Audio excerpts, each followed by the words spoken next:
Hello दोस्तों, आप सभी का स्वागत है मेरे इस YouTube channel study and entertainment club में।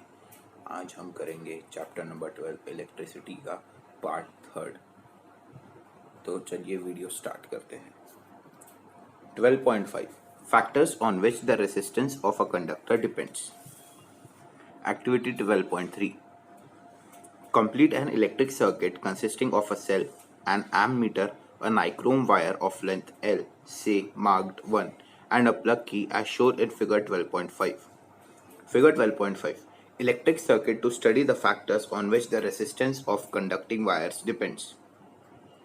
Now, plug the key, note the current in the ammeter.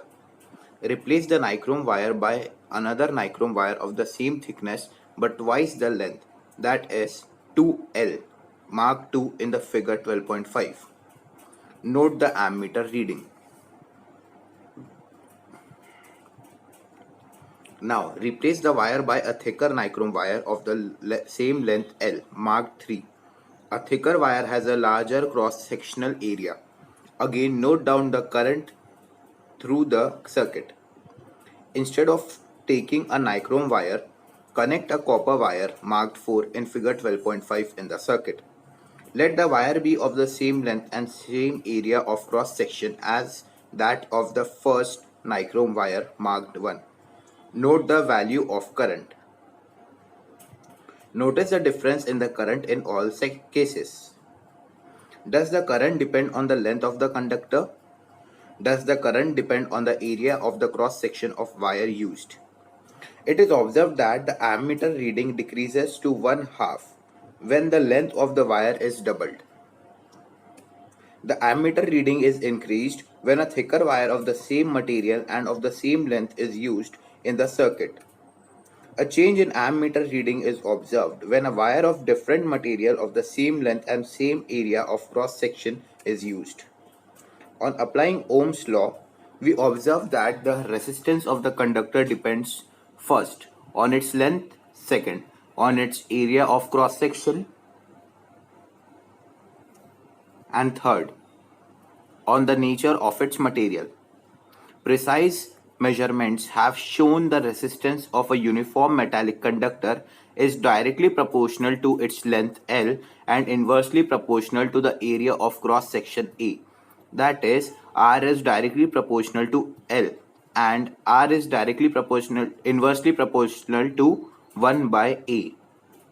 Combining equations 12.8 and 12.9, we get R is inversely proportional to 1 by A, or R is equal to rho L by A, where P, rho, is a constant of proportionality and is called the electrical resistivity of the material of the conductor.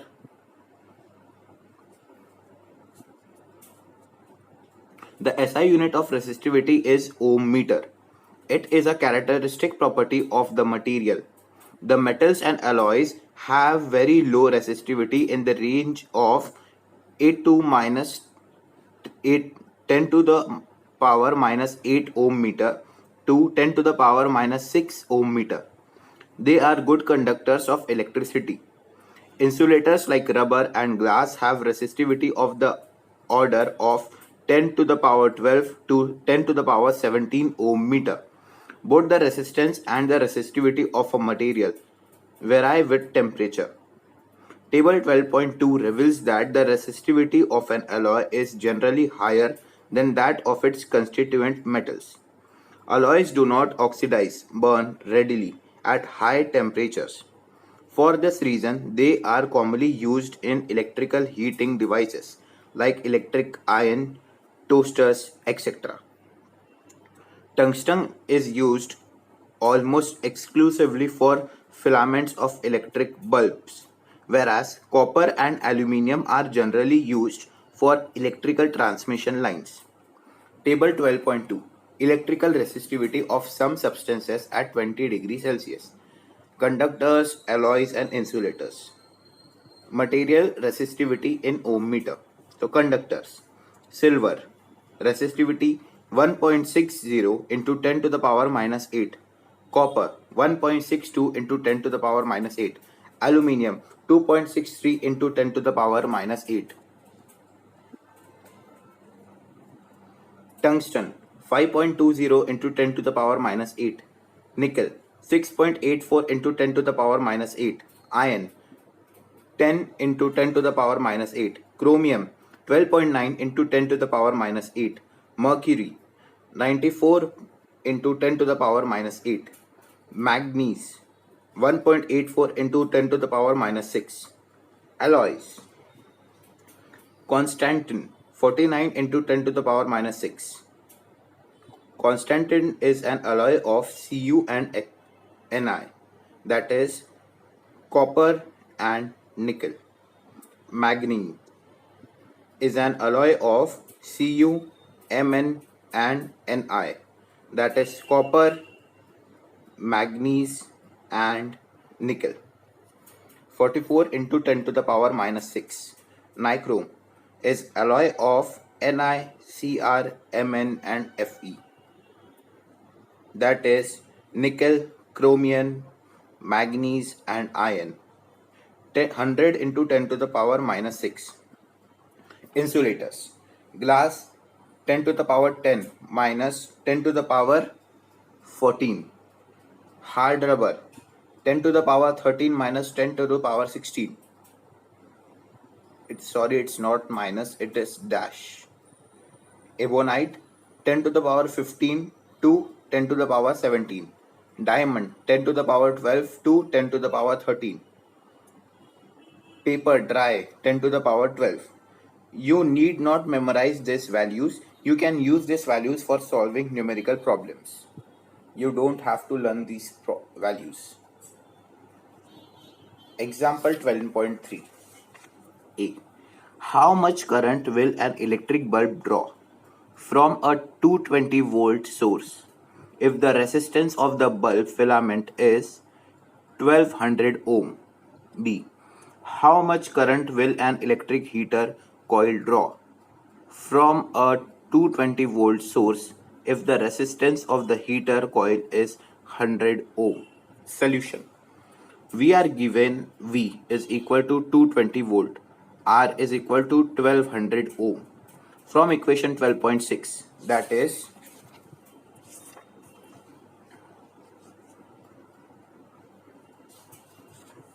R is equal to V by I. We have the current I is equal to 220 volt upon 1200 ohm is equal to 0.18 ampere. We are given V equal to 220 volt and R equal to 100 ohm. From equation 12.6, we have the current I is equal to 220 volt into up divided by 100 ohm is equal to 2.2 ampere. Note the difference of current drawn by an electric bulb and electric heater from the same 220 volt source. Example 12.4. The potential difference between the terminals of an electric heater is 60 volt when it draws a current of 4 ampere from the source. What current will the heater draw if the potential difference is increased to 120 volt? Solution. We are given potential difference V is equal to 60 volt, current I is equal to 4 ampere. According to Ohm's law, R is equal to V by I is equal to 60 volt upon 4 ampere is equal to 15 ohms. When the potential difference is increased to 120 volt, the current is given by current is equal to V by R. 120 volt by 15 ohms is equal to 8 ampere. The current through the heater becomes 8 ampere. Example 12.5. Resistance of a metal wire of length 1 meter is 26 ohm at 20 degrees Celsius. If the diameter of the wire is 0.3 millimeter, what will be the resistivity of the metal at that temperature? Using table 12.2, predict the material of wire. Solution. We are given the resistance R of wire is equal to 26 ohm. The diameter D is equal to 0.3 millimeter is equal to 3 into 10 to the power minus 4 and the length L of the wire is equal to 1 meter. Therefore, from equation 12.10, the resistivity of the given metallic wire is rho is equal to R into A upon L is equal to R pi d square upon 4L. Substitution of values in this given. Rho is equal to 1.84 into 10 to the power minus 6 ohm meter. The resistivity of the metal at 20 degrees Celsius is 1.84 into 10 to the power minus 6 ohm meter. From table 12.2, we see that this is the resistivity of manganese. Example 12.6.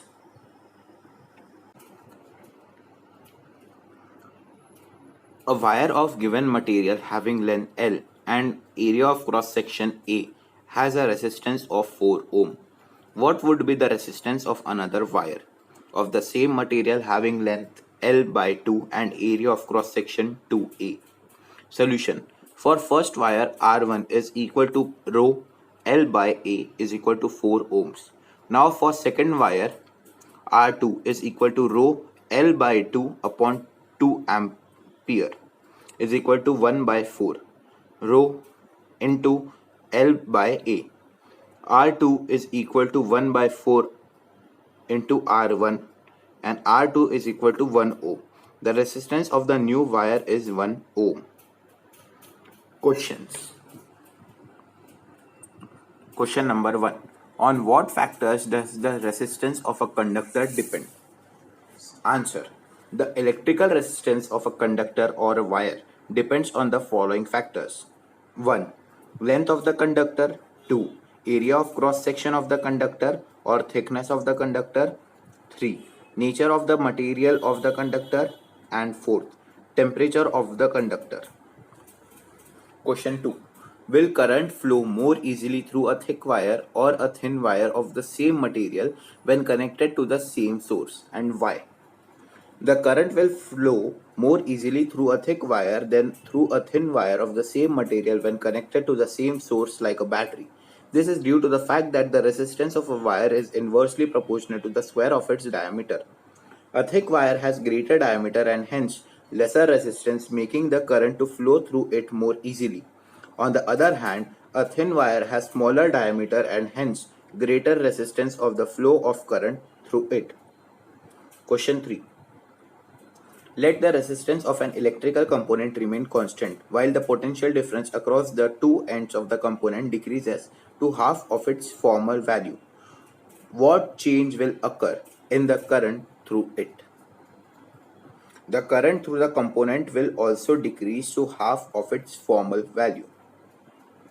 Answer is the current through the component will also decrease to half of its former value. Question 4.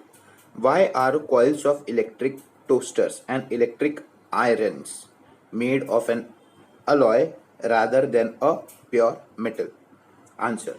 The coils or heating elements of toasters and electrical irons are made of an alloy rather than a pure metal because, first, the resistivity of an alloy is much higher than that of a pure metal, and second, an alloy does not undergo oxidation or burn easily when at high temperature when it is red hot.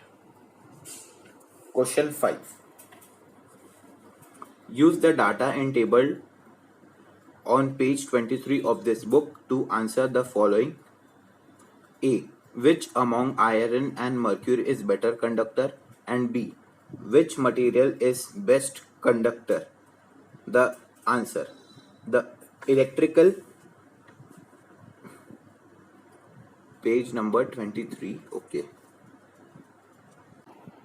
For this we have to see the table 12.2, that is this, where yes, this is the table.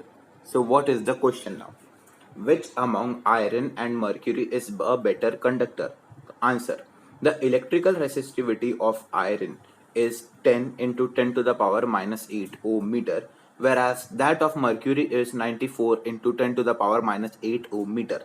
Since the resistivity of iron is less than that of mercury, therefore iron is a better conductor of mercury. Question B. Which material is the best conductor? Answer. B.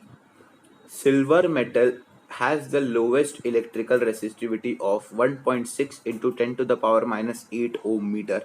Therefore, silver metal is the best conductor of electricity. Silver metal is the best conductor of electricity. We will see this resistance of a system of resistors in the next part of our video. If you like the video, please subscribe to my channel, hit the like button and enjoy watching videos. Thank you.